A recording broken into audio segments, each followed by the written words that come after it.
அனைவருக்கும் வணக்கம். எக்ஸசைஸ் 11.5ல 6th question, integrate the following function with respect to x. Integral of cos 2x divided by sine square x cos square x dx. இங்கே cos 2x இருக்குது, cos 2x, அடுத்து sine square x cos square x இருக்குது. அப்போ sign 2xன்னு ஒரு formula, 2 sine x காசுக்குன்னு ஒரு formula தெரியும். Sine 2x equal to 2 sine x into cos x. இந்த 2 வெக்கலை கொண்டு வந்துட்டா sine 2x by 2 equal to sine x cos x. இந்த ஃபார்முலா தெரியும் இல்லையா? Sine 2 theta equal to 2 sine theta cos தீட்டான்னு படிச்சிருப்போம். அப்போ சைன் 2xனா 2 sine x cos X.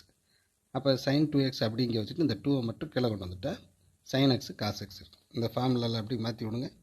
Integral of cos 2x இருக்கு பை, இதை வந்து sine x cos x whole ஸ்கொயர்னு எழுதலாம்.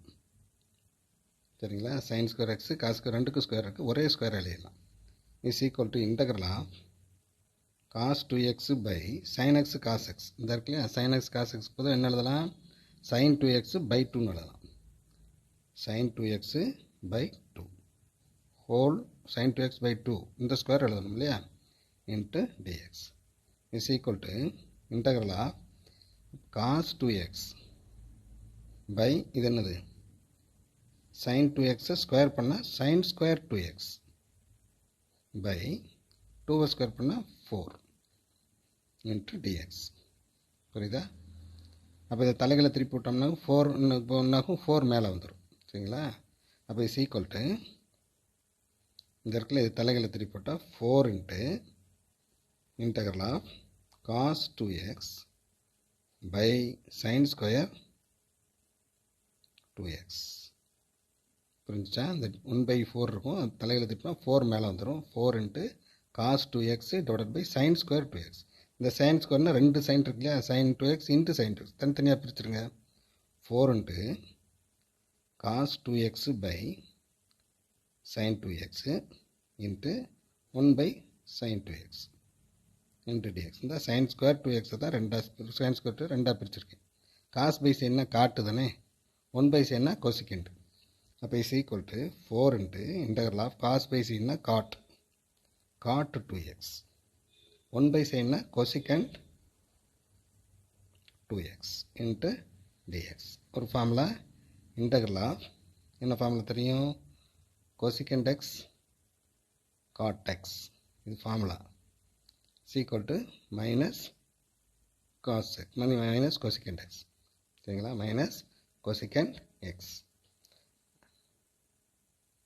plus constant c. இது formula. Integral of cosecant x cot x னா minus cosecant x plus c into dx. Okay, அப்போ integral of cosecant x cot x இருக்கா?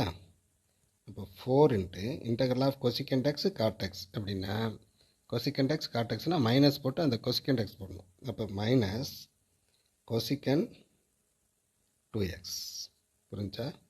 அப்போ integral of cosecant x cot x, cot x cosecant x இல்லை cosecant x cot x இருந்ததுன்னா minus cosecant x போடணும். அதே மாதிரி தான் இங்கே மைனஸ் cosecant 2x போட்டுருங்க. டிவைடட் பை இந்த cosecant 2x போட்டாச்சு. அப்புறம் 2x டிவைட் பண்ணி வகுக்கணும் இல்லையா?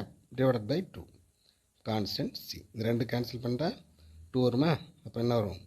இந்த மைனஸ் வெளியில் எடுத்துருங்க. Minus 2 into cosecant 2x plus constant c. ஓகேவா? இந்த இடத்துல கொஞ்சம் பார்த்து integral of cosecant x cot xனா minus cosecant x plus c formula. அதே தான் இங்கே 4 இருக்குது. இன்டகிரலில் cosecant 2x cot x இருக்கும். அப்போ cosecant 2x cot xனா cosecant 2x minus cosecant 2xன்னு எழுதணும். இதில் என்ன இருக்கோ அப்படியே எழுதணும். அப்புறம் இந்த 2x டிவைட் பண்ணி டிவைட் பண்ணணும். இப்போ இது ரெண்டு கேன்சல் பண்ணிட்டா 2 இருக்கும். மைனஸ் வெளியில் கொண்டு வந்தால் minus 2 into cosecant 2x plus constant c. Okay students, doubt இருந்தால் கமெண்ட் பாக்ஸில் கமெண்ட் பண்ணுங்கள். தேங்க்யூ.